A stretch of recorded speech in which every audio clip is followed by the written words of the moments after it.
So yeah. So what do you think to who's with that as well, by the way? Well, a couple very strong engineers here in London. All previous code models, both produced by us and produced by all the other companies, haven't really been useful. Haven't really been useful yet. They said, maybe this can be used for the beginner, just not useful for me.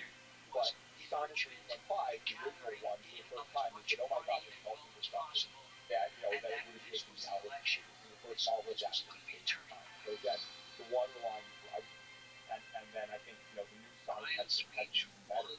In terms of what it takes, I mean, I'll just say it's been across the board. It's in the pre-training, it's in the post-training, it's in various evaluations that we do. We've observed this as well, and if we go into detail of the benchmark, so SWE bench is basically, since you're a programmer, you'll be familiar with like pull requests and just pull requests are like there's like a sort of atomic unit of work. You could say I'm implementing one thing. And so SWE bench actually gives you kind of real world situations where the code base is in its current state, and I'm trying to implement something that's that's described in language. We have internal benchmarks where we measure the same thing. Say, just give the model free range to do anything, run anything, edit anything. How well is it able to pass? And if that benchmark has gone from it can do it 3% of the time to it can do it about 50% of the time. So I actually do believe that I think we do benchmarks, but I think if we get to 100% of that benchmark in a way that isn't kind of like overtrained or game for that particular benchmark, probably represents a real and serious kind of programming ability. And I would expect that if we can get to 90, 95%, that will represent ability to autonomously do a significant fraction of software. This was a critical moment. Well, ridiculous timeline question. The moment in American history where there was the greatest possibility of real class-based politics. But Brian's success depended on something happening. That hadn't happened. Are we gonna get it before GTA 6? Farmers and industrial workers would see that they had a common cause. Yeah, and I think GTA is now just releasing trailers. It's only been 3 months since they released the first Sonic. Yeah, it's incredible. It's just talking about the pace, the expectations for when things are going to come out. So, what about for so how do you think about sort of as these models get bigger and bigger about versioning? And also, just versioning in general, why Sonic 3.5 updated today? Why not Sonic 3.6? Yeah, it's actually an interesting challenge here, right? Because I think a year ago most of the model was pre-trained. And so you could start from the beginning and just say, okay, we're going to have models of different sizes, we're going to bring them all together, and we'll have a family of naming schemes, and then we'll put some new magic into them, and then we'll have the next generation. The trouble starts already when some of these take a lot longer than others to train, right? That already messes up the time a little bit. But as you make big improvements in pre-training, then you suddenly notice, oh, I can make better pre-trained models that doesn't take very long to do, but clearly has the same size and shape as previous models. So I think those two together, as well as the timing behind it, any kind of scheme you come up with, the reality tends to kind of frustrate that scheme, right? It tends to kind of break out of the scheme. It's not like software where you say, oh, this is like 3.7, this is 3.8. No, you have models with different trade-offs. In some things in your models you can train into other things. Some are faster and slower than different. Some have to be more expensive, some have to be less expensive. And so I think all the companies have struggled with this. I think we did very, I think we were in a good position in terms of naming when we had Haiku, Sonnet, and those things. Great stuff. We're trying to maintain it, but it's not perfect. So we'll try and get back to the simplicity, but just the nature of the field, I feel like no one's figured out naming. It's somehow a different paradigm from like normal software, and so none of the companies have been perfect yet. It's something we struggle with surprisingly much relative to how trivial it is for the grand science of training the model. So from the user side, user experience of the updated Sonic 3.5 is different than the previous June 2024 Sonic 3.5. It would be nice to come up with some kind of labeling that embodies that. Because people talk about Sonic 3.5, but now there's a different one. So how do you refer to the previous one and the new one? And then when there's a distinct improvement, it's